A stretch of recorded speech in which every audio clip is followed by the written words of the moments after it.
Señor Christopher, ¿cómo entender que un país como Grecia, que no tiene tanto impacto económico, no solamente en Europa, sino en el resto del mundo, cómo entender que un país como este tenga prácticamente en jaque a la Unión Europea, y no solamente a la Unión Europea, sino la economía mundial? Porque hace parte de esa Unión Europea. Y cuando firmaron los acuerdos para poner la moneda común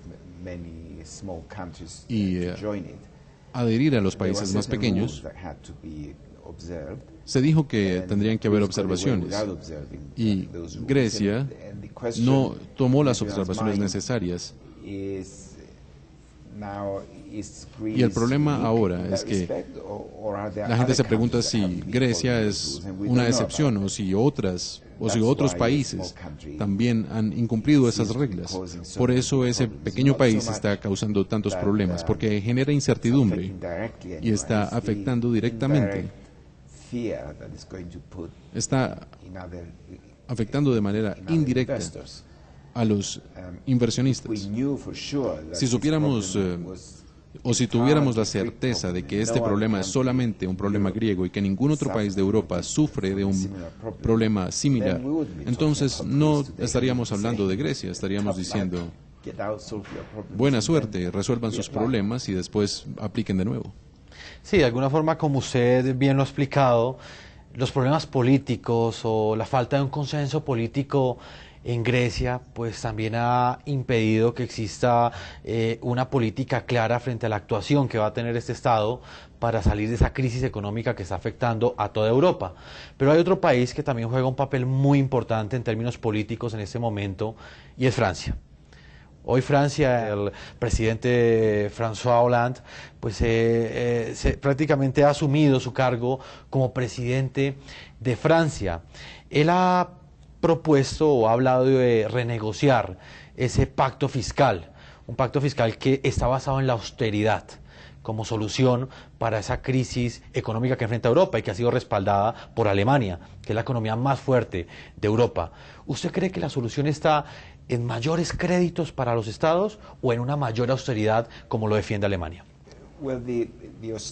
Bueno, el pacto de austeridad como lo tienen ahora, que fueron logrados después de mucha negociación y después de varios meses, fue acordado por todos los países. Francia, obviamente, fue uno de los líderes. Es uno de los dos grandes países o de las fuerzas principales que movían este acuerdo. Ahora un nuevo presidente llega a Francia y dice que no le gusta lo que hacía su predecesor y que deberían renegociar.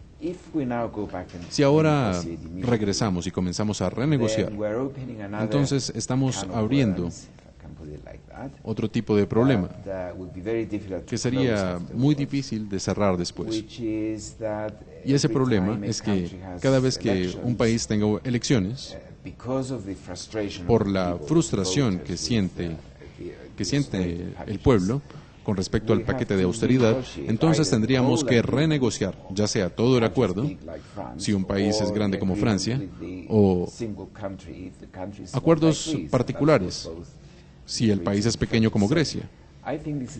Y yo creo que esta es la política equivocada.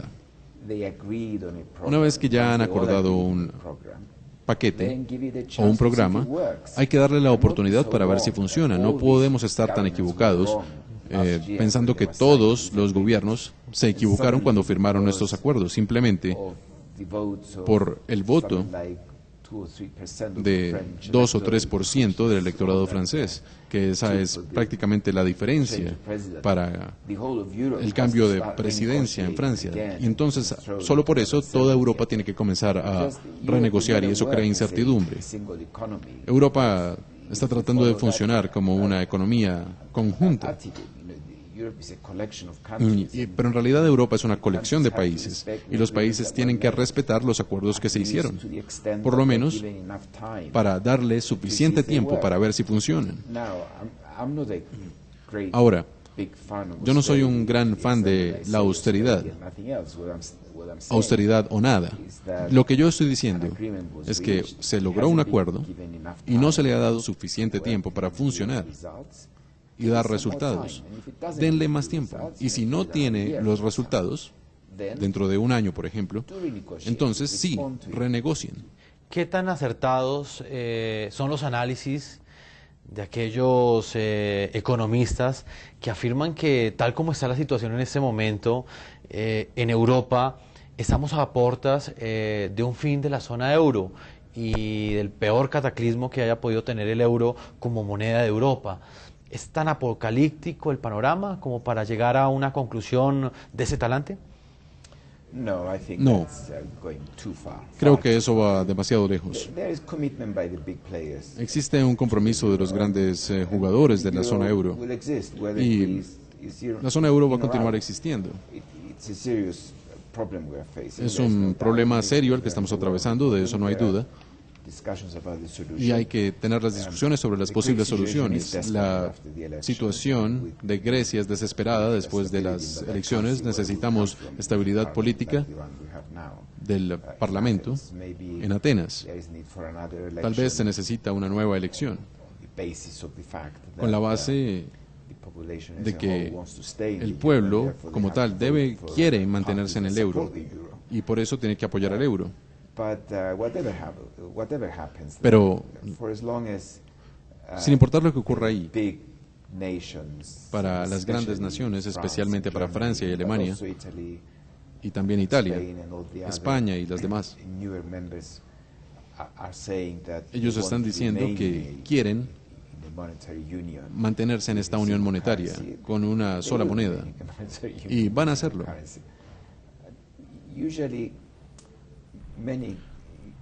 Muchas economías, sobre todo algunas que cuentan con los bancos privados, que quieren llamar la atención, dicen que todo es un desastre cuando las cosas no están tan bien, y todo es maravillas y estrellas en el cielo cuando las cosas están bien. Así que existe esa diferencia entre los dos. Hay algunos que dicen las cosas están mal ahora, pero son problemas de otros países. Y cuando las cosas están bien, tampoco significa que el euro sea la mejor moneda del mundo que tomará el poder sobre el dólar. Es una de las grandes monedas del mundo y esa es simplemente la manera como lo veo.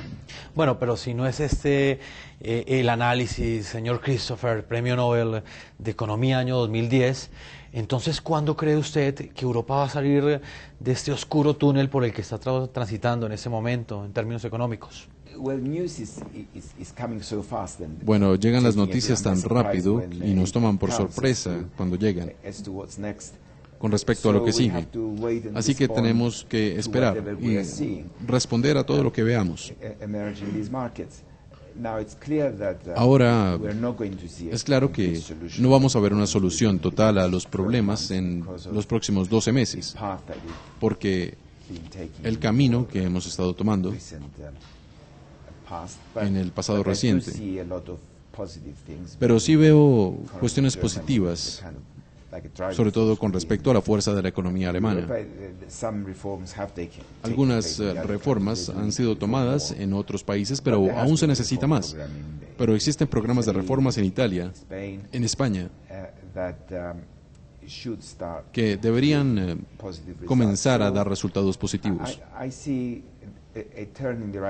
Así que yo veo una buena dirección para el próximo año, pero no estaremos fuera de la crisis todavía.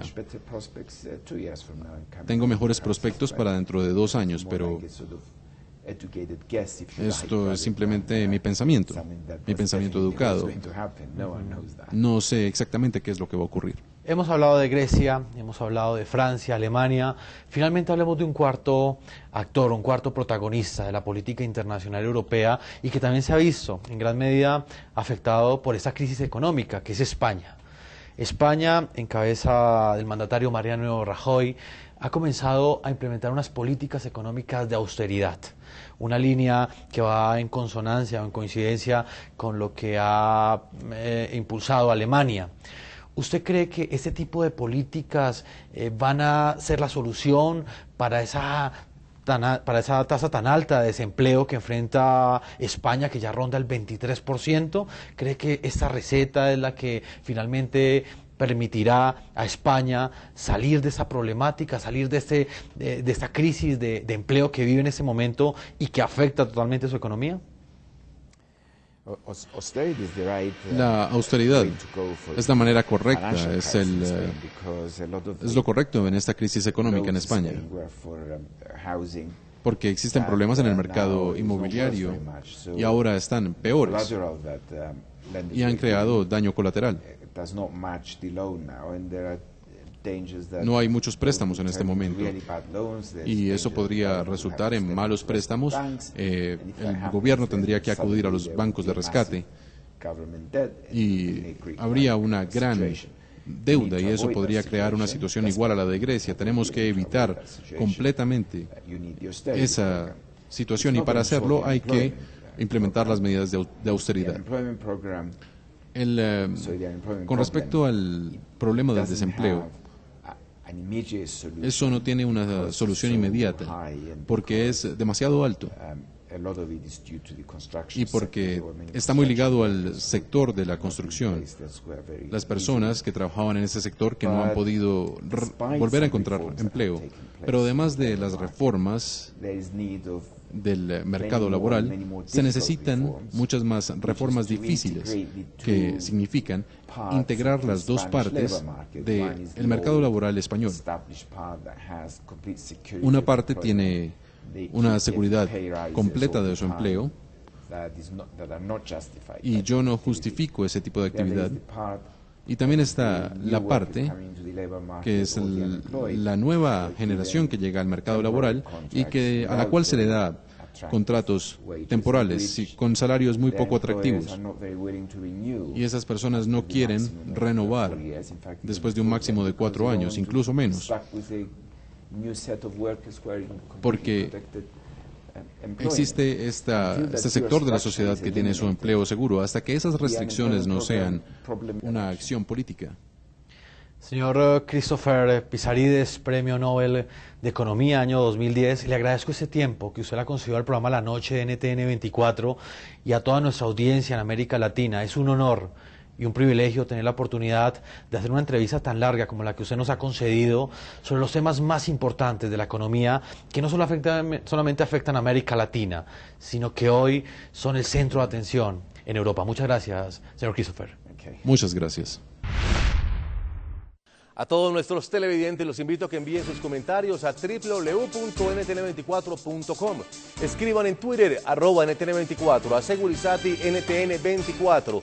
La noche seguirá encendiendo las luces para que usted vea el punto clave de la noticia. Buenas noches.